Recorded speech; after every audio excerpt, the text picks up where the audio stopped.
देखिए बहरहाल इस मामले में मेरे पास कोई ऐसी दलील मौजूद नहीं है जिसमें चेहरे को खुला रखने की इजाज़त दी गई हो। ठीक है, वो हो सकता है कि कुछ बातें जो है बहुत सारे लोग हवाले देते हैं, लेकिन उसके पीछे एक पस मंज़र होता है और उस पस मंज़र को भी समझना ज़रूरी। जैसा कि ईदगाह में एक औरत उठी जिसके चेहरे पर निशान था, तो हम जानते हैं नमाज के लिए जब औरतें आई तो चेहरा ढकना ही नहीं सकती, खुला रखना पड़ेगा, तो ईदगाह का मसला हो गया वो एक आम मसला नहीं कि औरतें बाजार में सहाबियात घूमती और उनके चेहरे पर निशान होता और सहाबा उनको देखते। ठीक है, तो मेरे नज़दीक कोई ऐसा वाक़या नहीं है या कोई ऐसी दलील नहीं है जिस दलील के मुताबिक औरत के लिए चेहरा खुला रखना जायज़ हो। मेरे नज़दीक कोई दलील नहीं है। ठीक है, कि उसका चेहरा सिवाय वो जब हज के लिए जाएंगी तो तब उसे खुला रखना है। मैं आयशा रज़ियल्लाहु अन्हा फरमाती है कि हम हज के लिए जाती और चेहरा खुला रखती, जब काफ़िले आते तो कभी कभी ढाक लेती और फिर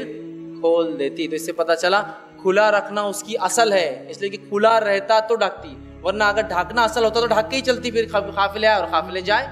वहाँ के अलावा कोई दलील मेरे पास मौजूद नहीं है या मेरे इल्म में कोई ऐसी बात नहीं है जिसमें किसी आलिम का या किसी मसलक का ये मामला हो कि उसने ये जवाज़ दिया हो कि चेहरा खुला। बल्कि मैं तो ये कहता हूँ कि चेहरा तो खूबसूरती की अलामत है और वो मरकज़ है कशिश का, और उसको ढाकना तो बदर्जे औला ज़रूरी है, इसलिए कि उसी की वजह से सारे फितने शुरू होते हैं। कभी भी कोई इंसान ये नहीं बोल सकता कि वो औरत क्या खूबसूरत पैर है यार, फिदा हो गया मैं उसमें, कोई नहीं बोलता, किसी की नज़र भी नहीं होती है।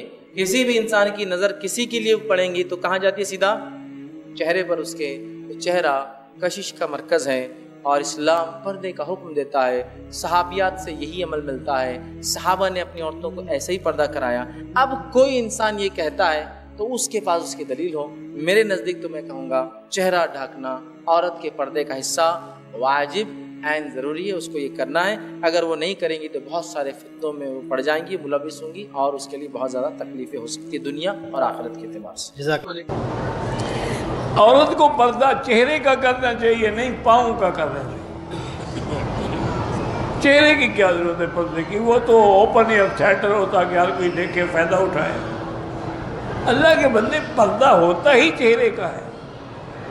पर्दा इसलिए है कि आदमी फितने से बचे, और फितना आंखों में है, चेहरे में है। और अल्लाह ने हुक्म दिया कि युदनीना अलैहिन्न मिन जलाबिबिहिन्न। और पहला पर्दा यह है कि औरत घर से भी ना निकले, वक़र्न फ़ी बुयूतिकुन्न। दूसरा पर्दा यह है कि अगर कोई बाहर से खड़े होकर पुकारे इज़ा सअल्तुमूहुन्न फ़स्अलूहुन्न मिन वराइ हिजाब, पर्दे के पीछे खड़ा होकर बात करे। और तीसरा पर्दा यह भी है कि अगर कोई गैर मर्द बात करे तो उसे नरम लहजे में बात न करे, सख्ती से जवाब दे। और चौथा पर्दा यह भी है कि घर में खामन या भाई या बाप नहीं है तो किसी को आने की इजाज़त न दे। ये सारे पर्दे के अहकाम हैं। अभी तक 1400 साल गुजर गए हैं, अभी तक आपको ये पता नहीं लगा कि पर्दा चेहरे का होता है या पाँव का होता है। कहते हैं कि कुछ मौलवी कहते हैं कि कुरान पाक में चेहरे का पर्दे का हुक्म ही नहीं है। माशाअल्लाह, तो अच्छा हो गया, जान छूटी, फिर तो औरतें मजे करें अल्लाह के बाद। तो पर्दा जो हुक्म है वो है किसका, पाँव का। अगर चेहरे का पर्दा ज़रूरी नहीं है तो ये वराए हिजाब का क्या माना है कि पर्दे के पीछे बात करो।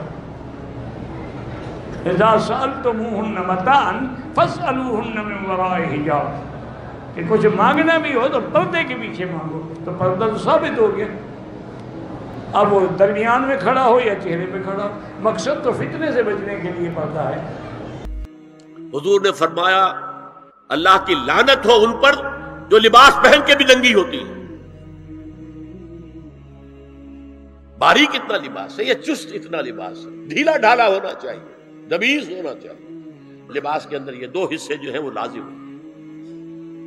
और फिर सीने पर, अब जाहिर बात है कुर्ता पहना हुआ है, ढीला ढाला है, फिर भी ये सीने के उभार तो जाहिर हो जाएंगे।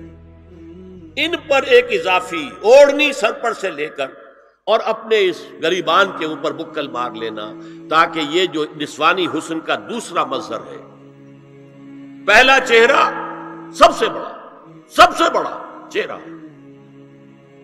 اب جو لوگ کہتے ہیں چہرے کا پردہ نہیں ہے تو خدا کے بندوں پھر پردے کی ضرورت کیا ہے؟ نسوانی حسن اگر اس میں اٹریکشن ہے وہ کہاں ہوتا ہے سب سے بڑھ کر؟ مظہر اول کون سا ہے نسوانی حسن کا؟ چہرہ ہی تو ہے۔ اب میں ذرا شرم کے ساتھ کہہ رہا ہوں لیکن یہ اپنی شاعری کے کچھ الفاظ آپ کو سنا رہا ہوں۔ یہ لب لعلین کہاں ہوتے ہیں؟ چہرے پر ہوتے ہیں یا کہیں اور ہوتے ہیں؟ یہ عارض گلگوں یہ کہاں ہوتے ہیں؟ چہرے پر ہوتے ہیں یا کمر میں لگے ہوتے ہیں؟ یہ چاہے زقن ٹھوڑی میں اگر کچھ کھڈا پڑا ہوا ہو، چاہے زقن، یہ تعریفیں جو شاعری میں ہوتی ہیں یہ کہاں ہوتا؟ یہ مژگاں کے تیر یہ کہاں ہوتے ہیں؟ یہ نرگسی آنکھیں یہ کہاں ہوتی ہیں؟